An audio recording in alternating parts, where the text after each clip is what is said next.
Life is full of what-ifs. Some awesome, like what if AI could fold your laundry? And some, well, less awesome, like what if you have unexpected medical costs? United Healthcare can help get you covered with Health Protector Guard fixed indemnity insurance plans. They supplement your primary plan to help you manage out-of-pocket costs. No deductibles, no enrollment periods, and especially no more what-ifs. Visit uh1.com to find the Health Protector Guard plan for you.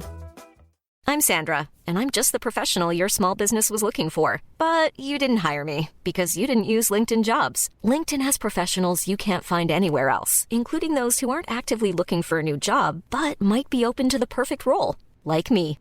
In a given month, over 70% of LinkedIn users don't visit other leading job sites. So if you're not looking on LinkedIn, you'll miss out on great candidates like Sandra. Start hiring professionals like a professional. Post your free job on linkedin.com/spoken today.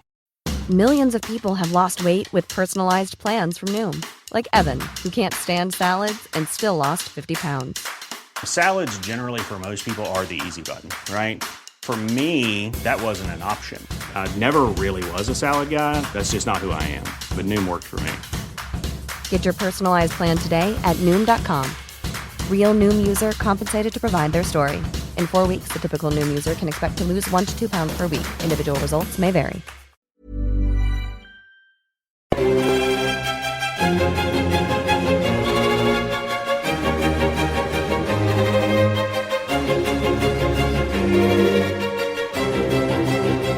Hello and welcome to The Napoleonicist. I am joined today by Gareth Glover, a deeply respected scholar of the Napoleonic era who is famed for his work on the multi-volume Waterloo Archive, in addition to a wide range of books on the period, including The Forgotten War Against Napoleon, on the war in the Mediterranean, and Waterloo Myth and Reality. He has also recently published not one, but 2 books on the British 52nd Foot during and after the Waterloo Campaign. They are 52nd Light Infantry, Eyewitness Accounts of the Waterloo Campaign, and The Great Waterloo Controversy, the story of the 52nd Foot at history's greatest battle. And today's interview is going to focus on those. Gareth, it's great to have you back on The Napoleonicist. How have you been? I'm fine, thank you very much, and thank you for having me, and thank you for the very kind words. Oh, no, it's my pleasure. I'm only speaking the truth here.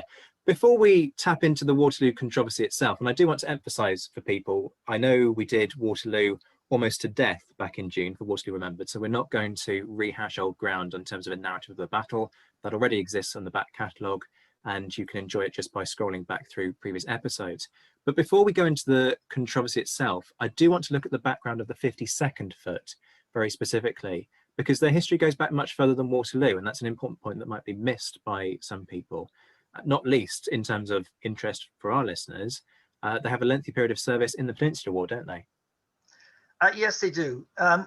Really, the start of the actual regiment goes back to 1755, when they actually started off as the 54th Foot. But within a year, they became the 52nd because 2 other regiments got closed down quite quickly. They actually then served in the War of American Independence, a number of the great battles that were there, Lexington, Bunker Hill, etc., before disappearing off to India for 15 years. But where it really, I suppose, becomes of interest to Napoleonicists is when they returned from India in 1798, and Sir John Moore, becomes a colonel of the 2nd Battalion.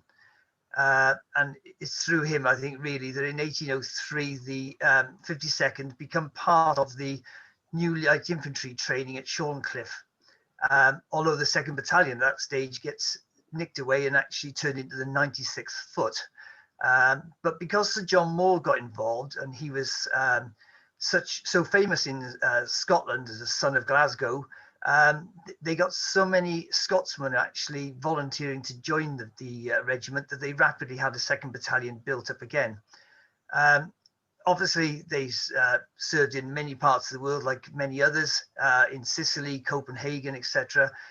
But as you've mentioned, they had a major part in the Peninsular War, and in fact, it's virtually very difficult to actually find a conflict in which one of the battalions at least was not at it, if not both of them, from Corunna, Fuentes de Nero, the sieges occurred at Rodrigo and Badajoz, Salamanca, Vitoria, and then through all the way through into France to the final battle at Toulouse. They literally were involved in almost all of it. Yeah, it is quite remarkable actually when you track their deployment dates that one or other of the battalions is there pretty much the whole way. In fact, I think it's the first 52nd that is there. I need to check this, but I think it's the first 52nd that's there for almost the entirety of the conflict. I mean, they come out, I think, at the retreat to Coruña, so they're evacuated, but then they go back out in April or May time. So they have an incredibly long service. And as you say, being light infantry, they are often at the forefront of operations. Absolutely. Yeah, you're quite right. The 1st Battalion were there most of the time. 2nd Battalion were there for a couple of years. But then they obviously get involved in other campaigns later, in Belgium, for example, in 1814. What about specifically in 1815 then? What did they end up doing in the campaign? And I guess the other crucial question is, are there any signs that these guys were any good? Had they lost anything, bearing in mind the attrition during the Peninsular War, when they were then redeployed in Belgium? Yeah, that's a good question. And I suppose I've got to answer the were they any good question before I actually say what they did in the campaign. The 2nd Battalion, as I'd already just mentioned, was already in Belgium, actually garrisoned at Ypres in 1814, and they were there still in 1815 when everything started to happen. But they were down to 270 men, so there's very few in the battalion there. And just regarding them, General Henry Clinton, who, let's be honest, I think if anybody that commanded a regiment hated to actually be paraded in front of Henry Clinton, because he didn't spare anybody, should we say. And his comment on Colonel Gibbs, who actually commanded that regiment at the moment, was, I'll give you just the quote, "He is indebted to the system established more than any exertion of his moderate abilities." I think that says it all. Doesn't mince his words then. No, exactly. And that's quite light for Henry Clinton, I have to say. In comparison, the 1st Battalion had obviously sailed back to the UK from France in 1814, but they weren't there for long before they were shipped to Ireland. And twice they actually tried to sail with a reinforcement of troops being sent out from Ireland to join the War of 1812 that was still continuing in America. In fact, only by pure luck, the terrible storms at sea drove them back to Ireland twice.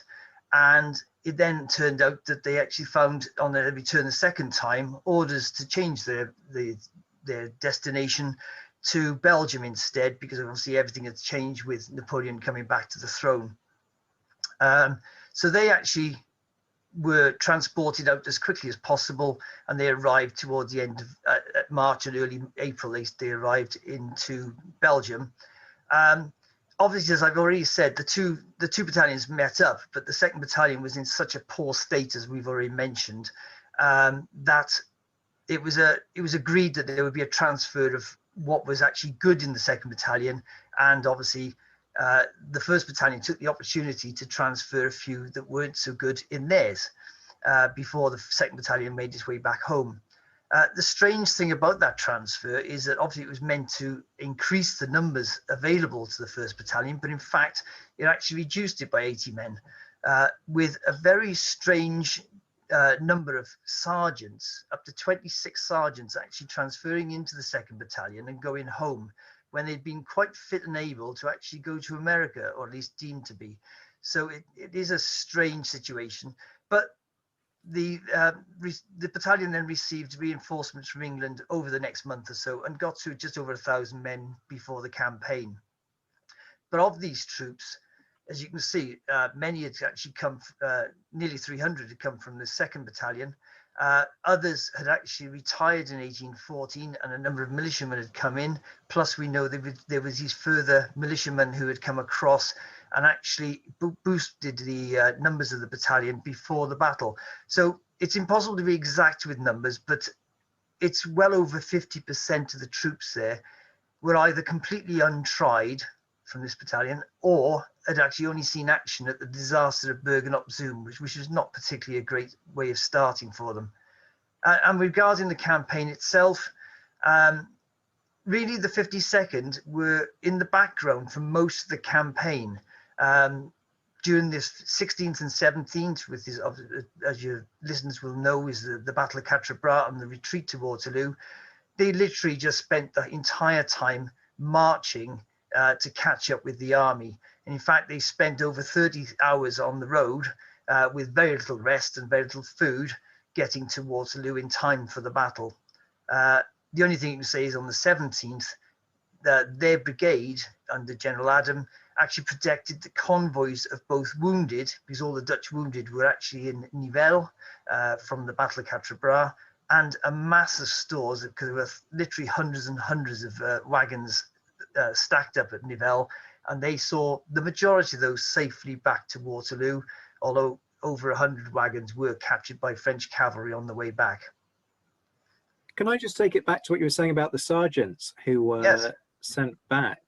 Is there any indication that some of those might have been from the Santarem contingent, which, for listeners who aren't familiar with all of this, there was a camp, if you like, during the Peninsula War at Santarem, which was meant to be a convalescent hotspot, but it also became a kind of a go-to place for people who couldn't be bothered with frontline duties and just wanted to rest up and have easy duties by hanging around Santarem, either kind of pretending to be doing hospital duties or claiming convalescence.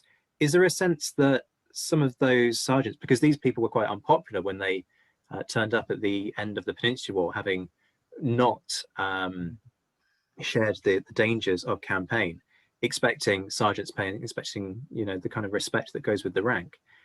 Is there any sense that they were perhaps from that contingent, and so it was an opportunity to just kind of kick them out of the unit? No, actually, in this case, there's not much evidence of that. Looking back in the service records over the period, most of them were with the battalion for most of the time.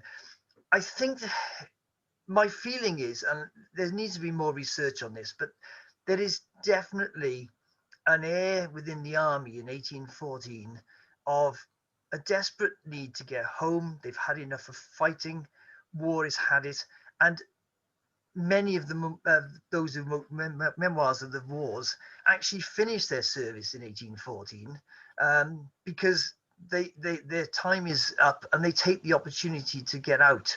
The 52nd didn't have a lot of time to do that because they got turned around to actually get sent out to America.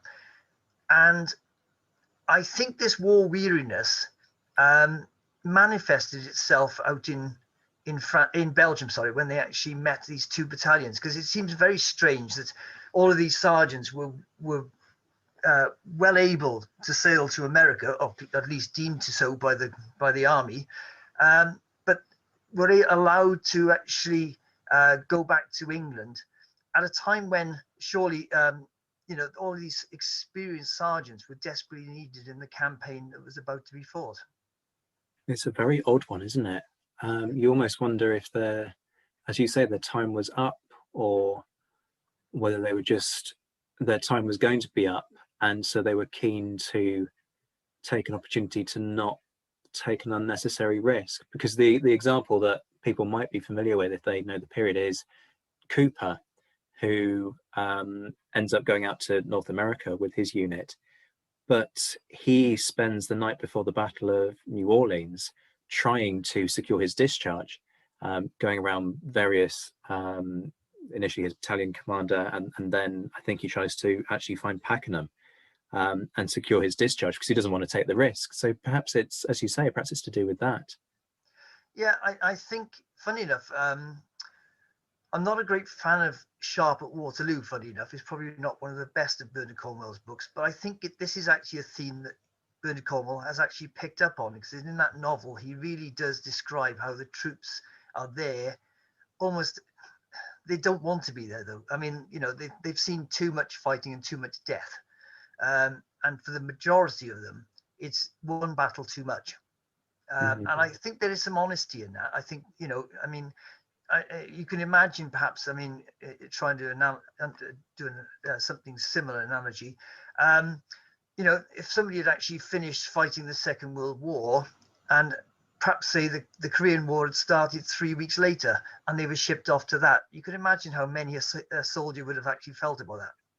Yeah, completely. I mean, it comes back to the whole thing of what was Napoleon thinking, doesn't it? In 1815, which is a discussion for another day. Oh yeah, yeah. But yeah, the war weariness is perhaps something that we don't necessarily think of, because we kind of see, although 1815 is kind of an unnecessary, if you like, offshoot, we kind of see it as being part of the wider war rather than a separate conflict, which in effect it was.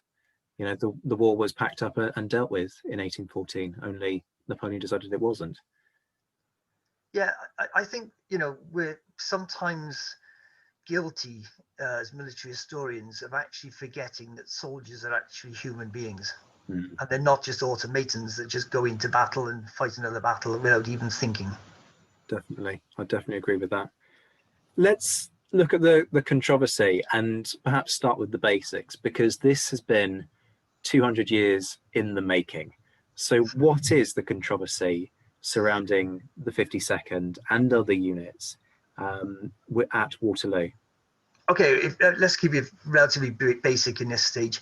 The major issue is the defeat of the French Imperial Guard, the final attack at the Battle of Waterloo, and the question is who actually defeated them. The First Foot Guards claim it and also got the credit for it. The 52nd claim it, didn't get the actual recognition for it. And then others obviously get involved as well, like the cavalry of Vivian and Vandeleur, who actually claim to have actually then destroyed French morale after that initial defeat by sort of sweeping across the field and ending any form of last resistance. So it's that controversy that's been there in the background throughout. All I will say to you, and it's something we'll come up with probably a bit later in this, but that controversy has not been there for the full 200 years, as perhaps has been claimed by some. So other authors have had a pop at this, haven't they? Some have made some pretty big claims regarding the controversy. There are claims of conspiracy theories. I know the talk of the 52nd has been going back a little while. A few years ago, I picked up a lovely little pamphlet by Nigel Sayles talking about, I think he called it Wellington's Waterloo Secret. So that there's been talk about this, but what's been said?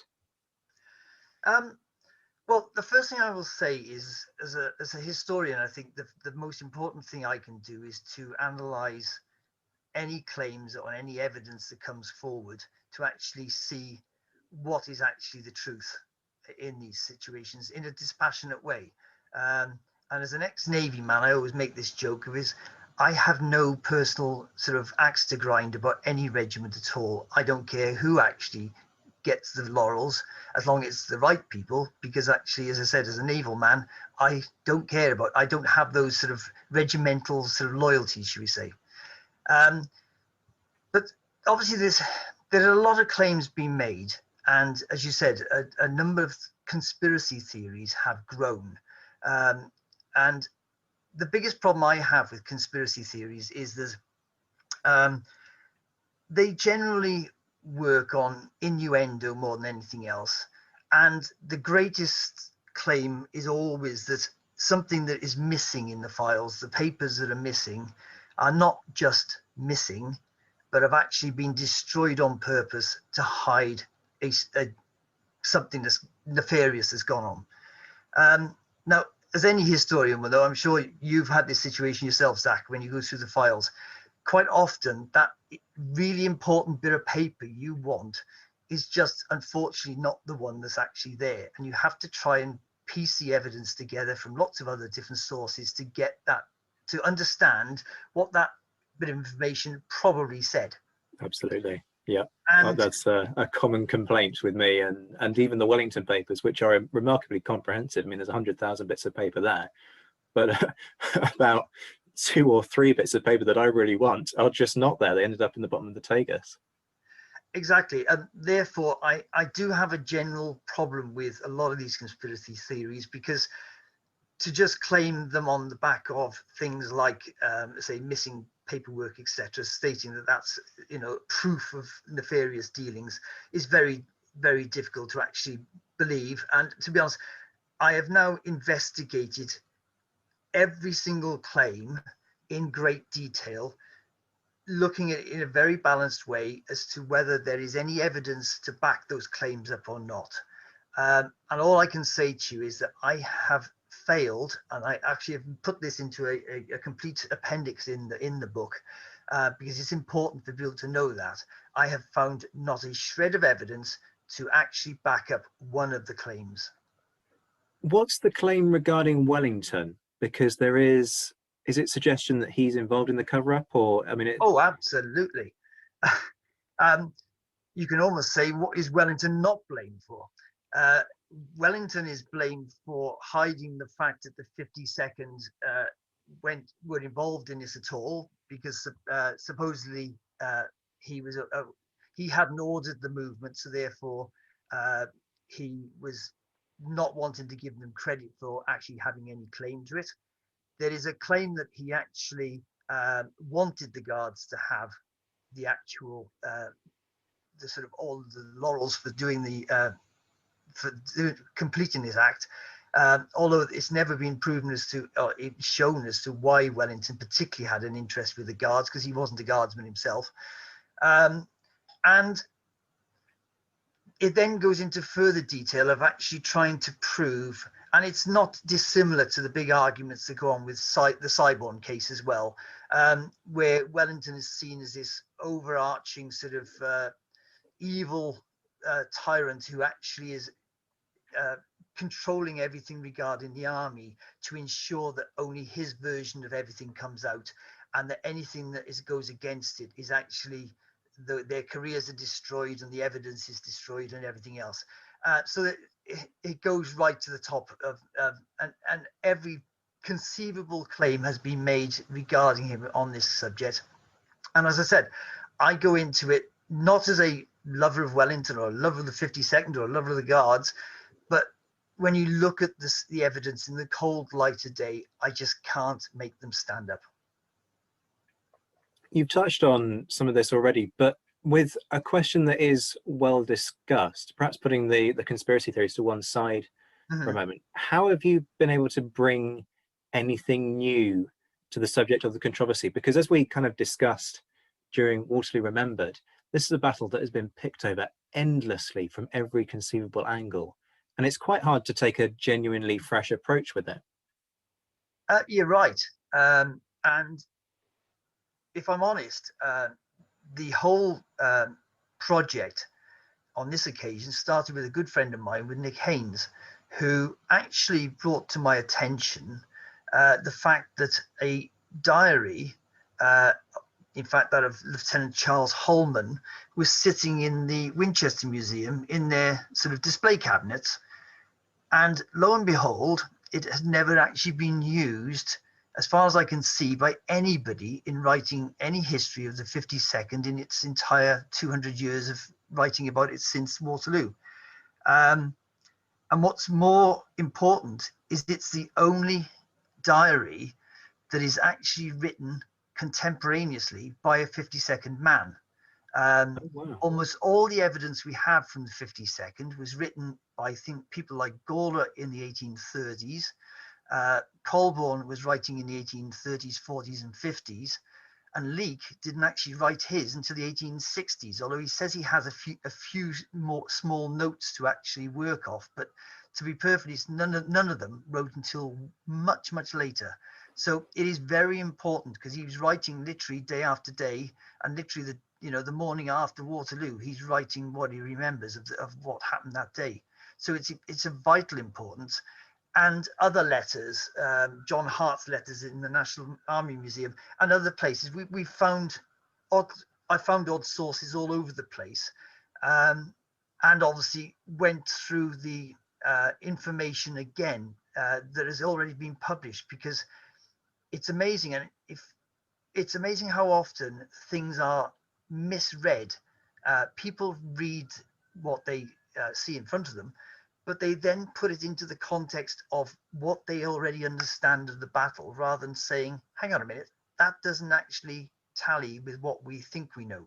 Absolutely. I mean, it's a bit like Napier effect and the Peninsular War, isn't it? Everything written after, well, not quite everything, but certainly there is an issue with sources that come out after Napier's history of the Peninsular War was published, and Oh, the way absolutely. it sort of conform to a lot of what Napier had written. So, this whole thing about later sources is really interesting because, of course, you've got that Chinese whispers effect, haven't you? And by that point, you've got different people with a voice in the greater game, if you will, of trying to argue their unit's reputation. Yes, you've got to look at a lot of things then as to the whole question of why are they writing it? What are they actually trying to achieve by it? And it's either they're looking, as you said, looking after the regiment, defending their honor, should we say, or it's maybe just actually wanting to sell lots of books, because this is a period when these war memoirs became good business. And you can see stories being borrowed by other people. So they read it in one, sort of one memoir, and lo and behold, it turns up in their memoir as if they were there as well. And actually half the time they probably would. I love this because this is kind of the bread and butter work that goes into being a historian that a lot of people don't kind of necessarily appreciate when they're reading a book. But I think we've probably kept people on tenterhooks long enough. So let me ask the question that all our listeners are dying to know. What's the truth here? Who did defeat the Imperial Guard? Oh, there you go. The $1 million question in one. In brief detail, if I want to just say it, the Allies. That's a great answer.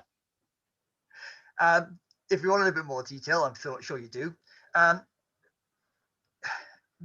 The evidence is stacking up really strongly for there to have been a very fragmentary attack by the Guard, that it came across in different sections, not as one lump, as some have claimed. Leake, for example, actually claims that 10,000 men came across in this huge long column. There is absolutely no evidence for that at all. And it's very inconceivable to see one battalion of 1,000 men chasing 10,000 men off, and very experienced men, should we say, at war, off the battlefield. Did Napoleon even have 10,000 of the Guard to commit at that stage? No. No. I mean, the attacks in total probably totaled around 5,000 to 6,000 in total. No more than that actually went forward. And in fact, it went forward, it appears very strongly now, in 3 separate attacks as such. The first attack was made by the battalions of the chasseurs, which arrived on the Allied ridge in the area of the 1st Foot Guards. And the 1st Foot Guards are largely the people who actually defeat this attack and drive it back down the hill and actually charge down the hill after them. Now, if you know the layout of Waterloo slightly, where the mound is now, there is a watershed that runs out from there towards La Belle Alliance. And basically the land falls away either side, either down towards Hougoumont or down towards La Haye Sainte. And therefore the Guards couldn't see what was happening to their left, just to their left, because of course that's the other side of the ridge that's there. And a second attack goes in over there, which is actually 2 battalions of Grenadiers of the Guard, and a third one is actually sent as a reserve to those. That is actually attacked eventually by a number of different units. A lot of the sort of German units in that area are driven back by them, and even sort of Halke's brigade, etc., start sort of struggling in that area. But eventually we get the Dutch Belgians arriving under Chasse, and they actually help to finally push them back down the slope on that side.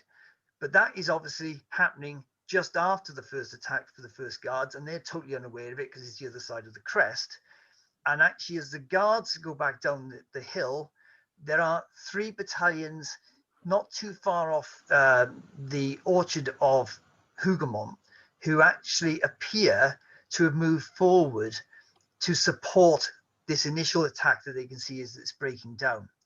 And this attack forces the guards to retreat rather quickly. I mean, many guardsmen actually say they march back, all the rest of it, but there's a few that admit it. They actually ran back because they were completely disorganized, back to the crest to reorganize.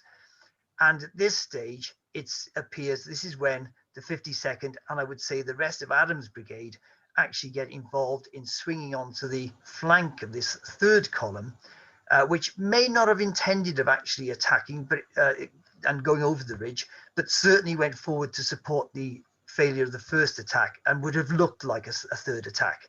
It's very difficult to know what their intention would have been if they had been able to go forward. But certainly that's the situation as I can see it, with 3 separate attacks happening there.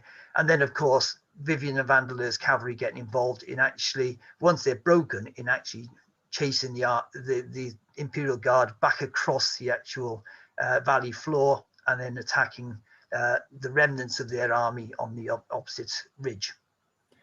This movement by the 52nd and other units, how risky was that as a manoeuvre?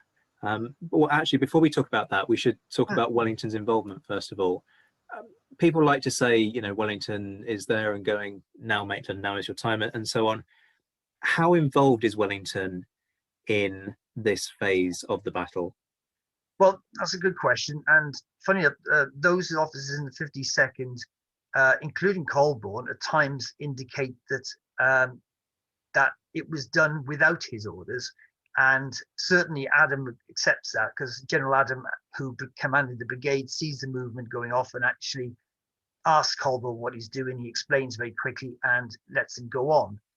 However, Colborne actually also, in a couple of his letters, which there are a number of letters by Colborne, and you have to sort of you have to read all of Colborne's letters to get an understanding of what he actually means half the time, because he does change his views a few times.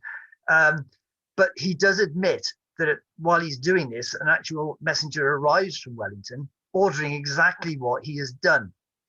So Wellington is there. We know he's close by.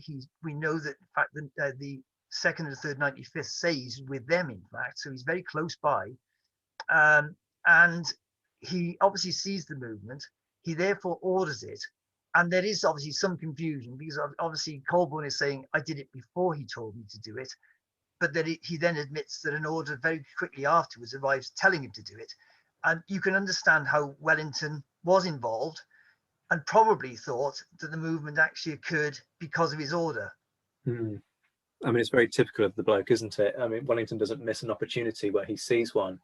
The other thing that strikes me about this is that you still got the battle going on at Hougoumont.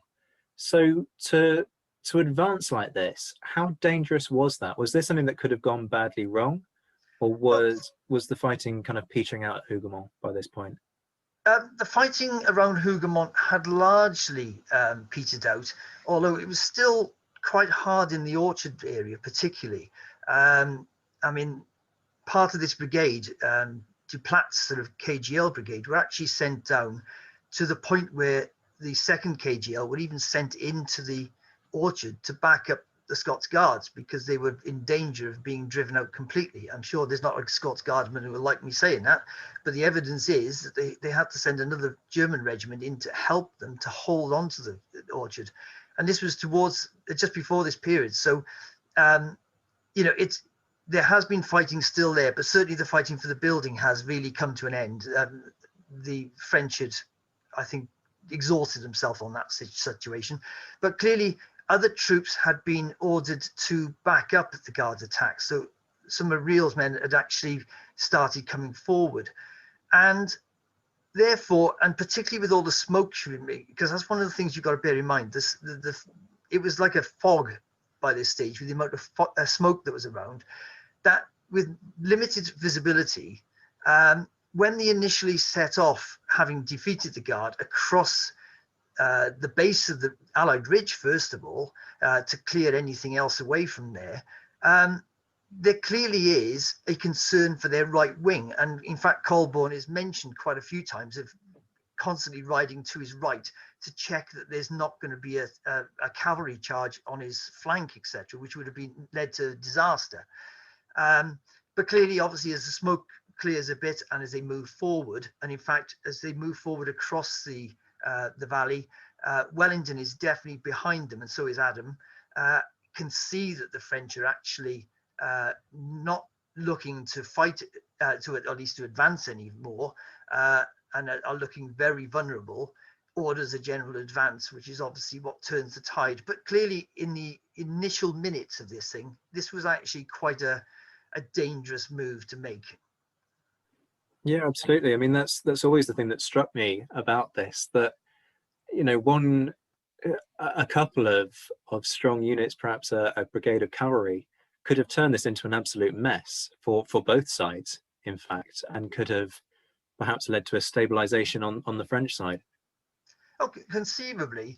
I mean, obviously, Wellington had done a couple of things which would have helped a bit. I mean, obviously, the regiment is not advancing in 2 deep line; it's actually in 4 deep line. Unless you want to go into that, that's another subject as to how that was formed, because there's even arguments within the regiment of how it was formed. And obviously, to the right of the 52nd, the 71st would actually be coming up on that wing as fast as possible to actually to help protect them. And at the same time, all the other generals in the area, so for Clinton actually rode off to the German brigade and actually ordered forward all of the sort of German militia battalions he had. They started moving forward. Unfortunately, only the Osnabrück went forward, because having given the order to another officer to go on and mention it to the other battalions, he actually then gets killed. So the others don't move. And also Duplat's troops are also ordered to start moving. So there is a general sort of movement to try and ensure that it is not just that brigade is going forward. And I would say it's not just the brigade, because we've talked about the 52nd, but clearly the troops from the 95th that were with them, from the 2 different battalions that were there, and the 71st were clearly going to be moving with them anyway, and did. Unpicking this must have been an absolutely massive challenge. So fair play to you. And are you conscious that, you know, it takes a very bold individual to kind of claim that they finally got to the bottom of things? I mean, there are books that come out occasionally that proclaim to have found the truth of a historical, you know, a thorny issue in history. Were you kind of wary of that? And did you kind of do anything differently when you were putting this one together compared to your other books? I think, first of all, you're always wary of making a title like that. And if I'm honest, part of that title is there because of the publishers rather than me, because I'm always a little bit less, I'm a little more cautious, should we say, about making such claims. But, you know, the publishers love to have a title. But I would stand by it in most senses, because if you actually look at the histories of the Battle of Waterloo, up until, let's say, give it a date of about 1990, they were largely based on around maybe no more than 100, if 100, published memoirs and documents around the place that people were using regularly. And actually, when you start looking at by regiment, that actually comes down to a very small number of accounts that you're using. And it's not just down to me, but a number of historians have actually been involved in getting much more of this stuff published. And we're now talking around having including sort of from the Allies with the German troops and everybody else, well, and the Dutch Belgians and that, close on to 1,000 pieces of evidence now from different memoirs and letters and all the rest of it. Now, it's a huge increase in our understanding. And it's made us question many things. But what it has also allowed us to do is to actually get to a point of saying, well, actually now, if I look at, as in this case, for example, I have evidence from the French. I have quite a bit of evidence from the French, quite a lot of evidence from the Guards, from the other troops nearby, from all of the troops that were in Adams' brigade and, in fact, in Clinton's division, etc. So huge amounts of evidence now. And by able to piece all that together and coming up with a narrative that works within all that you've got there as much as possible, I I have a lot of confidence that we're on the right road to the truth. Now, that's never to say never regarding new material being found out that actually amends bits of it. But any new material we find yet, and there is more to be found yet, but without any doubt about it, it's going to have to be very substantial and extremely convincing to actually change my opinion of where we've got to now dramatically. It's more likely to be finesse rather than dramatic, because everything is pointing in this direction. And even I had an attempt at this 5 years ago, and actually this is a further movement from that. And in fact, somebody read that book 5 years ago. This has moved on dramatically since then, with a lot of new understanding that even I have discovered in those 5 years. And this is getting closer, I think, to the truth. But I would never, as a historian, ever say this is it forever. Somebody can't find anything else out. But obviously, as more and more comes out, it's going to be more and more difficult to actually to change these views now. Absolutely. I mean, it's funny that you pick up on the fact that things have changed over the last 5 years, because I'm going to ask, is this something that we've only been able to get to the bottom of because of a renewed interest in the wake of the bicentenary? I don't think it's just the bicentenary. I mean, I don't claim all of credit myself by any means, because there's other people like John Franklin, and you got Erwin Muehlwijk for the Dutch Belgians and everything else, and Andrew Field for the French. But there wasn't anybody in 2000 when I decided to start looking at the evidence that was sitting in the archives not coming out. There's nobody else doing it anymore. I mean, there's lots of historians that brought out the odd bit of stuff from the archives, and they've published one or two, and then they've gone into more historical works in general. I've always wanted, my main bit is to actually ransack the archives and get this stuff published so that more people see it, because it's amazing how many don't go to the archives. They use the published stuff, and that's all they use. And that is a criticism I have of some historians and some books I've read, is that the only thing they've got in there is the stuff that is previously published. There is an absolute wealth of stuff out there. I have, even at the moment now, I have enough stuff already sitting in my office here that will take me 20 years of publishing to get published. And there's more out there I haven't even touched. So I know there is. There's masses more. So I've started that in 2000. I started by going to the Cyborn letters and actually thinking, why have we not got any knowledge of what's in the rest of the Cyborn letters? And they started me on lots of different subjects. And it started me asking more questions. And every time I get another memoir, I know some people would probably think, oh, every memoir, they're all the same. They say the same thing. They don't. Every single one of them has a new nugget of valuable information that makes me think again on something. Absolutely. I mean, this is a jigsaw that we're trying to piece together here. And it's a piece of work that's never going to be completely done.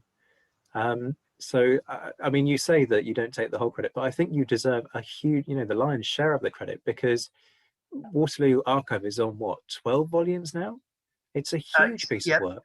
12 and 13 and 14 are already ready to go to the actual publishers. I mean, it is just phenomenal. I also want to ask about another interesting discovery. This one isn't related to the 52nd, but let's just digress for a moment. You uncovered that there wasn't one but two breakings at Hougoumont, didn't you? Yeah, this actually came out of that very first publication of the Cyborn letters in 2000, etc., 2004. There were a number of things that immediately came to mind, and one of them was I started reading in there a number of accounts that made it relatively clear that there couldn't just be one breaking into Hougoumont. And when I started reading some of these Dutch-Belgian accounts, which made it clear that they were claiming a break-in through the west door, small door on the west side there, and that was into what we call the southern sort of square of buildings, rather than the northern square of buildings, which is famous for the guards sort of holding back the French that time when they broke in. And having got inklings of it, I then started rereading all the previous evidence. And a perfect example of that is Matthew Clay's account, where he actually is famously, sort of states the fact that he saves the life of a drummer boy. But his account for 2 centuries has been used as he saved the drummer boy at the breaking in the gates in the North Wall. But that clearly was not true, because it was actually after he had actually been in the chateau, which he was in the chateau 2-3 hours later when it was burning down, and he came out of the chateau, and actually says he went into the southern courtyard. He came out of the southern courtyard and found the French in there. So he was clearly talking about a different incident, but it's just amazing how people have actually just made the evidence that these people have given, they've made it fit, again, the established view of the battle that has been agreed in whenever it was, in 1815, 1816 or whatever, it was published, and everything else since then has been, oh yes, well, he must have meant that. He's, and they've just pigeonholed it into that situation, instead of looking at the evidence and saying, that's not what he actually said. And that's, I think, the biggest thing I've been hopefully doing, and making other people do as well. And there is a lot of it now. I mean, a lot of people are coming up with different sort of evidence for different things. I would say I have said there is one claim, one Nassau man actually claims a third break-in, and Clay actually says that the gates wouldn't burst open by a cannonball, but that nobody came in before they shut them again. So I can't claim that as a break-in. But I would say now there does seem to be a bit of a competition as to how many break-ins you can actually claim for Hougoumont. And I've actually seen claims of 4, 5, and 6 from other historians in the recent past. But I would have to say, so far on all of them, including my potential third break-in, the evidence is very flimsy indeed. It's based on individuals' accounts, and very, very vague accounts at that. So to me at the moment, 2 is a definite. Anything more than that is still to be decided. I really like this, because we're hopefully there are aspiring historians listening to this, perhaps students at university, and hopefully they will take something away from this, which is that when you're doing research, go back to the original source material. Don't just rely on what other people have quoted, because that whole kind of Chinese whispers effect, I think, is really part of the issue that we're dealing with here. Absolutely. Sorry, carry on. No, sorry, I was only just to confirm what you said. Unfortunately, quite often a renowned historian will say something, and then too often historians following on will actually blindly follow them. And I mean, even with my own work, nobody should be blindly following what I say. At the end of the day, they need to actually go further and question it, and sort of check me and make sure that I haven't made a mistake, or there isn't new evidence that changes things. I don't care who that is. Something that you particularly highlighted with your work is, as we kind of discussed, discrepancies, but also kind of discrepancies between different sources over who was present at the battle. For folks who aren't part of the Waterloo Association, they won't know that you've done quite a few articles in the association's journal, the Waterloo Journal, that picks up on this kind of thing. So in terms of the casualties, who was present, what kind of impact did the battle really have on the battalion itself after Waterloo? Oh, after Waterloo. It's the first thing to say is, I mean, the casualties figures that were stated at the time of about 199 killed and wounded. I found this slightly wrong. It's actually the best figure I can come up with is 210 killed and wounded, which is not massively different. But it's clear that some of the historians, Cyborn's history, for example, it's quite clear that his method of calculating the casualties is about 10% understated throughout. So that is a problem in a sense, because obviously he's a major source for things like this, and you then find out that in fact there's a problem with that. It's very difficult. I mean, in every sense of the word, it's you're always looking to see what has happened in reality rather than what is claimed. And you can only go back to the official paperwork, etc., to see who was there, who was wounded, who was killed. I mean, you have mentioned that I've done some stuff for the Waterloo Association, but the podcast is actually freely available to anybody actually on the Waterloo Association podcast feed now. I have actually explained that virtually every account of what the 52nd did, for example, has got the wrong officers attached to the wrong companies.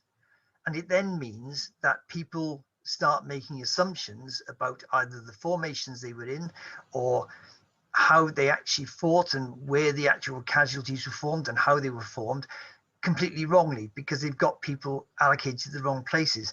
And this is, as I said, it's not something to go into now. It's just slightly too complicated to go into now. But, if anybody wants to understand why even reading the muster lists at Q and actually saying, oh, such and such was in number 5 company, that does not mean he was actually under the officer you think he would be if you read the records. Because the records are set up in a completely different way to how they actually fought at battle. But so there's all these different things that affect the whole thing. Let me ask a slightly self-indulgent question here. Did you come to any conclusions on discipline in the army during this period? I know why you're asking that one, seeing as you're doing a major work on the subject. As you will know yourself, I mean, the first thing you have to say is that Wellington's army is supposedly infamous for every man was a rogue, but they were under severe restrictions and heavily policed, and therefore were kept from being bad boys, should we say. That was the situation towards the end of the Peninsular War. But we're now in 1815 and things have changed dramatically. Certainly the discipline is not the same in 1815 in any way, shape or form. The first reasons, well, half the troops are there, words in the Peninsula, if not more than half the troops. They were less aware of Wellington's strict rules, etc. He hadn't had time to really impose himself again in this campaign before everything started off. And he had no formed corps to police things in 1815. It was only set up after the Battle of Waterloo. They hadn't had time to set it up. The campaign itself led to lots of rapid sort of marches. The commissary completely failed, so soldiers were left going hungry, and it is quite clear that officers turned a blind eye on numerous occasions regarding pillaging, etc. There is also, and I'm sure this is part of the work that you're going to be doing, Zach, in a much bigger detail as part of your PhD, that there is throughout the period a very obvious fact that officers are often, how can I put this? They're actually reluctant to go down the official court-martial route. Yep, if at all possibly, they'll actually try to deal with it internally, either with a regimental court-martial or even not a court-martial. They'll just order some sort of punishment or without that, avoiding basically it going in the official paperwork that gets to the commander-in-chief at some stage. Yep, and that is definitely something that it comes out in this period. I mean, I've seen it in the 1815, and I know you've been working on it throughout the whole of the Peninsular War as well, and it's definitely something that comes out. But as a final comment on the 52nd in the 1815 campaign, it is painfully obvious that they did have a major problem with their discipline. When you know that a number of cases didn't even get to either regimental or higher court-martial, they still, in the 1 year, had 124 court-martials. That is huge. Wow. That's Absolutely surprisingly huge. high. It is exceptionally high. In fact, it's mentioned by General Adam at Paris. I mean, he actually only knew of 90 at that stage, and he thought that was terrible. So there clearly is an underlying problem. And potentially that's because, as you say, as I said before, half of the men in the battalion weren't the men who were in Spain. Yeah, that's that. I mean, Adam's quite right. 90 is incredibly high. That's the kind of thing that you'd normally only expect from battalions that I'd call the usual suspects. The 13th Regiment is one that usually has a lot of court-martials, but the 52nd isn't one that I'd associate with a whole batch of court-martials like that. You're absolutely right in what you say about what I could term this a pragmatic system of discretionary justice, which is in kind of less fancy speak is kind of a live and let live attitude. And it's motivated by a few things. In part, it's the fact that you need to command these men. And if you're going to flog them constantly, you're going to destroy their morale. They're going to hate you. And so when you really need them to toe the line in the midst of a battle, then, well, good luck with getting them to comply, because, you know, they hate your guts. And in some respects, they might even be inclined to do the job of the French for you and kill you, so they don't have to put up with your relentless flogging. So there's a fear element in there. There's a morale element in there. There's also where the pragmatism really comes in is, as you say, when the commissariat breaks down, these guys need food.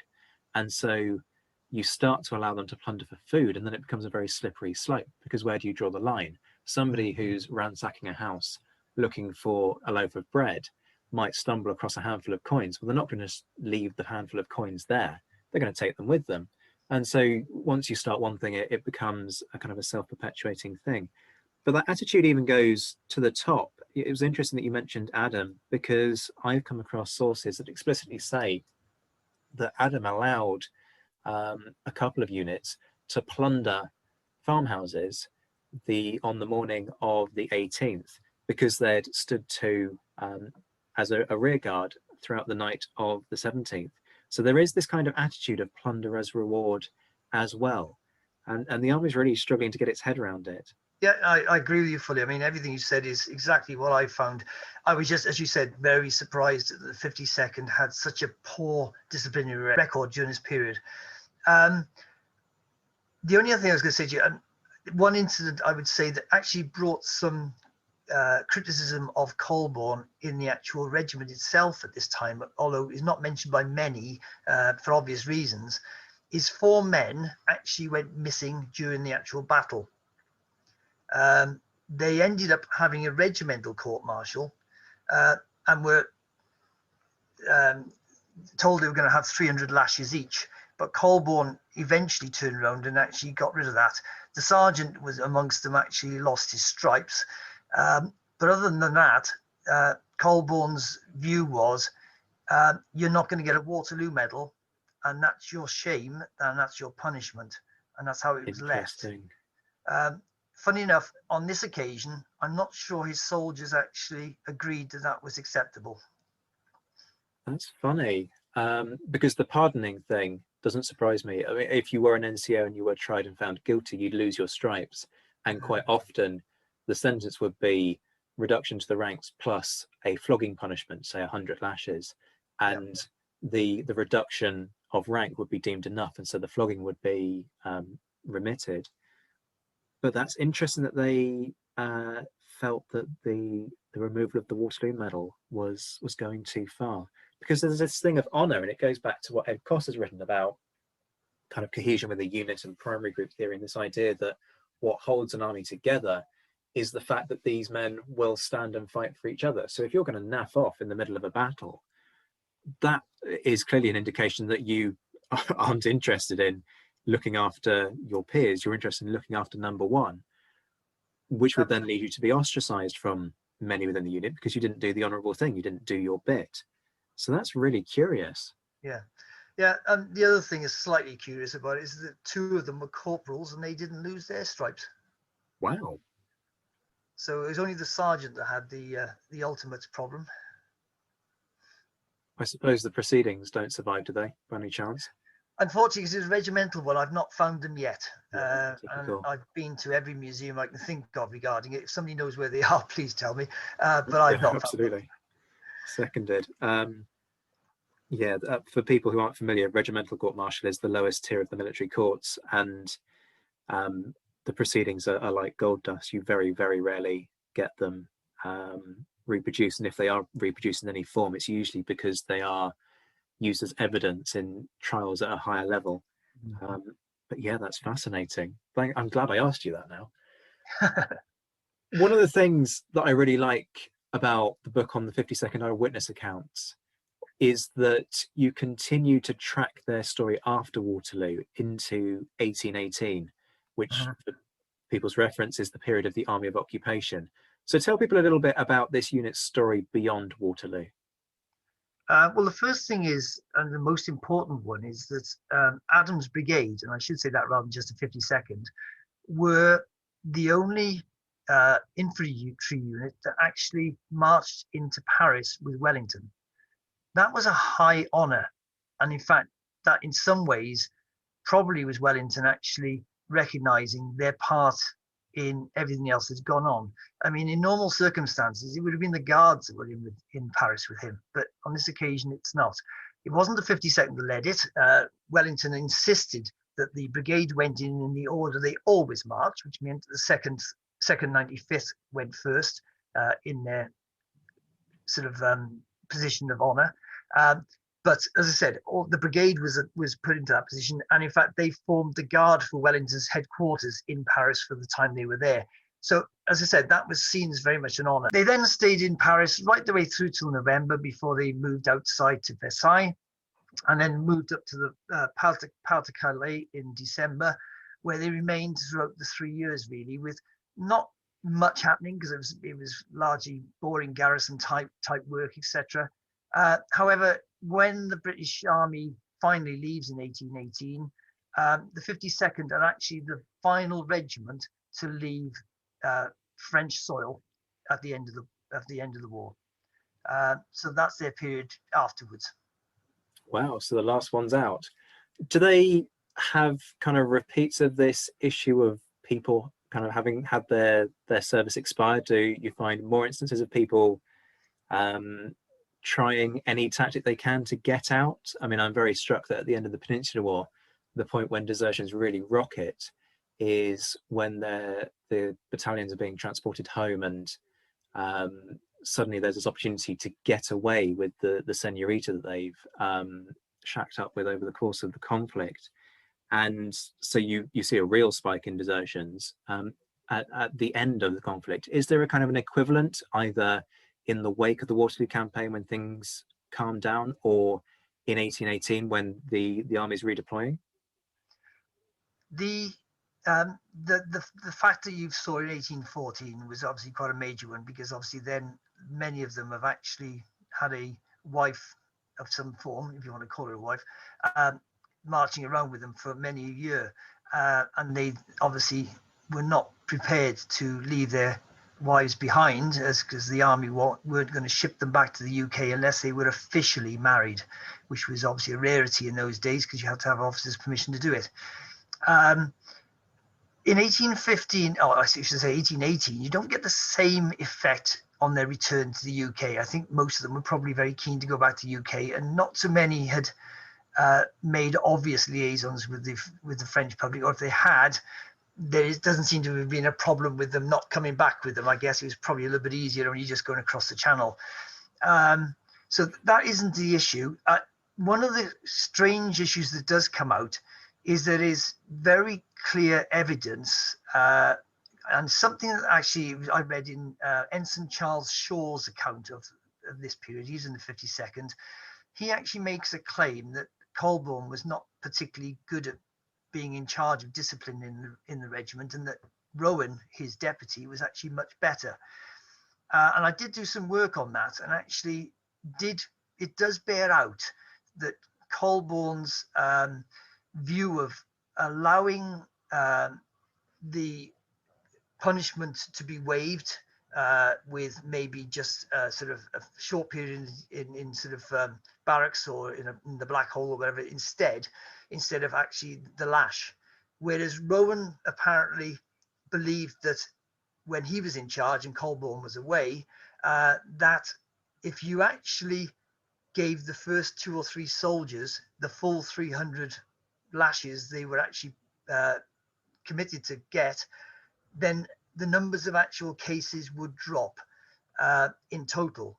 Now, it's interesting to know that the evidence does back that up completely, and that during Rowan's periods, the number of actual cases where they had to go to a full court martial and for desertion, etc., was much lower, and it always went up when Colborne was there.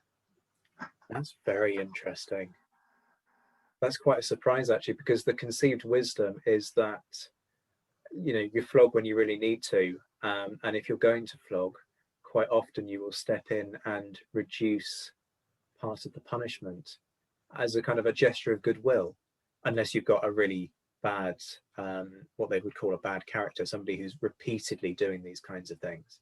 Yes. So do they end up kicking more cases upstairs to general court martial, do you know, as they're doing this? Not so much, no.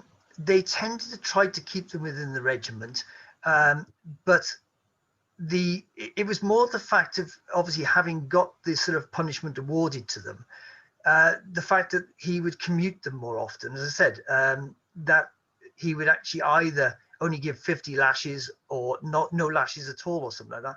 And as I said, because of that, it seems to have had the effect of the soldiers thinking, well, he won't give me the full amount, I'll get away with it.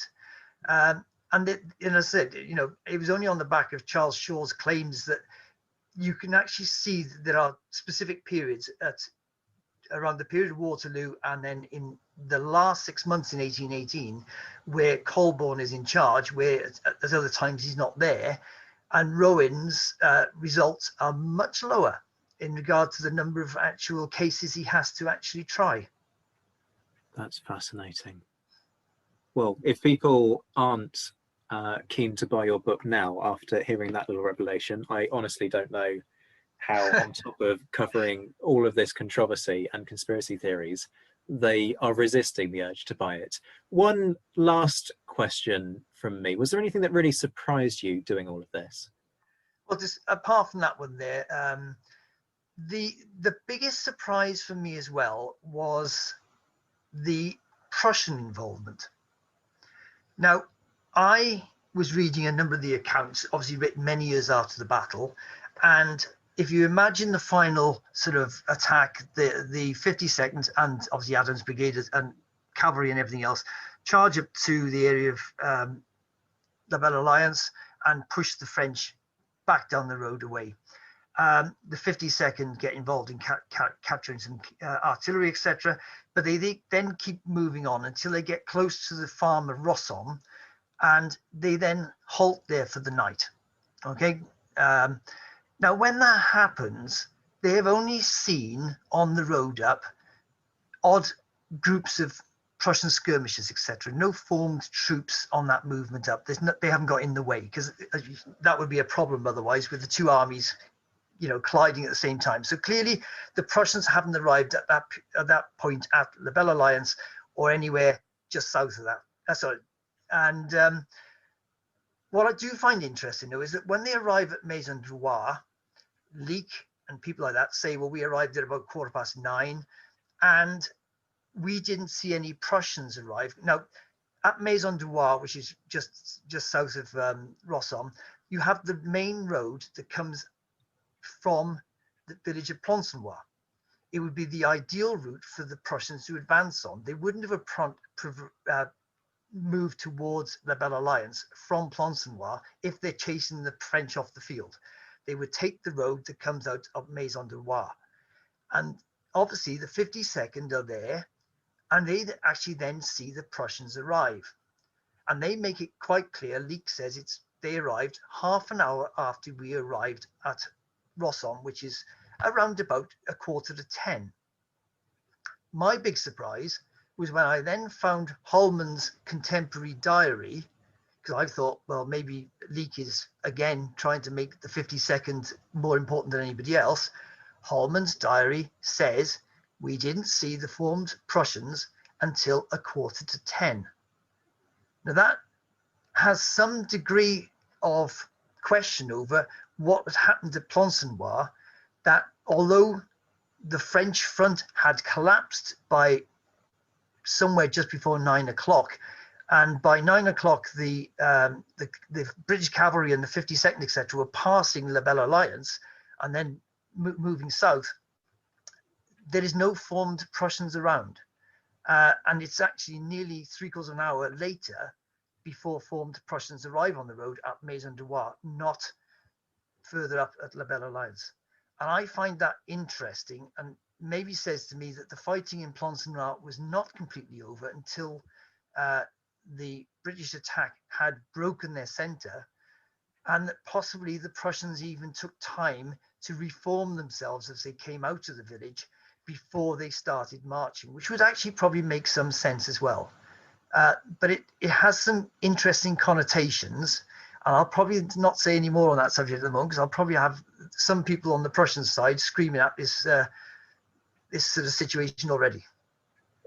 But there's a book in there. There's more research to be done. Surely, as you say, that's very surprising. But it also makes a degree of sense, doesn't it? You know, particularly considering how vicious the fighting was in Plancenoit, as it was across the battle, but particularly bad in Plancenoit. Yeah. And you've got street fighting, you know, units get broken up. It's going to take them time to reform. That would actually, when you think of it operationally, make a lot of sense. You know, you take the time to gather your men together and then send them off.